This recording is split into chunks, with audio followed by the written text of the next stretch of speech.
बऱ्याच दिवसापासून माझ्याकडे हे गुलाबजामचं पॅकेट होतं. आज मुहूर्त लागला होता. म्हटलं चला गुलाबजामची रेसिपी तुमच्यासोबत शेअर करते.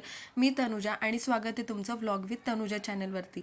आता मागच्या वेळेस जेव्हा मी गुलाबजाम तयार करत होते तेव्हा पाक इतका गंडला होता, म्हणजे जेव्हा मी पाक करायचे गंमत अशी झाली होती की मी साखरेचं प्रमाण चांगलं घेतलं होतं आणि पाणीसुद्धा घेतलं होतं. पण जेव्हा साखर विरघळायची तेव्हा आहे ना, ते पाणी फक्त पाणीसारखंच लागायचं. तो मला पाक ठीक नव्हता वाटत. सो मला असं वाटायचं की नाही, आपलंच काहीतरी चुकलंय. मी वरनं इतकी साखर टाकायचे, मला माहितीच नव्हतं की ते पाणी आटवायला सुद्धा लागतं आणि त्यामुळे ते इतकं गोडसर झालं होतं मागच्या वेळेसचे गुलाबजाम. म्हणून ह्यावेळेस सुद्धा मी धीरजला कधी म्हणाले की गुलाबजाम करू का, तर तो नाहीच म्हणायचा. तसाही त्याचा आणि माझा गोडचा खूपच प्रॉब्लेम आहे आणि आमच्यामुळं धैर्यसुद्धा जास्त गोड खातच नाही. सो त्याला न सांगताच मी आज सरप्रायझिंगली गुलाबजाम तयार करायला घेतले. ह्यावेळेस मला अजिबात पाक चुकवायचा नव्हता, पण धैर्या मला इतकी त्रास देत होती. मला अजिबात पीठ मळून देत नव्हती किंवा हे कच्चंच पीठ तिला खायचं होतं.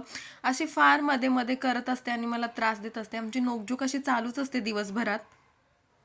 आता बरेच जण ना गुलाबजाममध्ये बरेचसे पदार्थ टाकतात, विलायची पावडर टाकतात, कोणी ड्रायफ्रुट्ससुद्धा ॲड करतं, म्हणजे ज्याला जसं आवडतं तसं. आता मी हे तुम्हाला सांगते की माझ्यापेक्षा बरीच अशी लोकं आहेत की जे खूप चांगले गुलाबजाम बनवतात, पण मला असं वाटतं की जे मला येतं ते मी बनवते.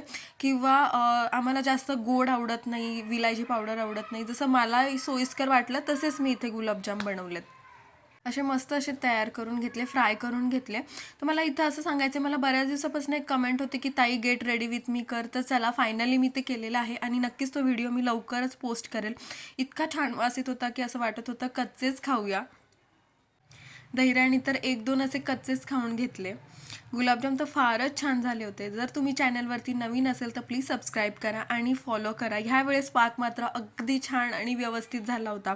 तो पातळ नव्हता आणि जास्त थिकसुद्धा नव्हता. खूपच छान असे गुलाबजाम झाले होते. फायनली स्ट्रगल करून रात्रीच्या 11:30 वाजता माझी सगळी रेसिपी तयार झाली होती आणि मस्त असे सकाळी टम्म फुगले होते. तुम्ही बघू शकता. चॅनलवरती नवीन असेल तर प्लीज सबस्क्राईब करा. भेटूया नेक्स्ट व्लॉगमध्ये. Bye bye.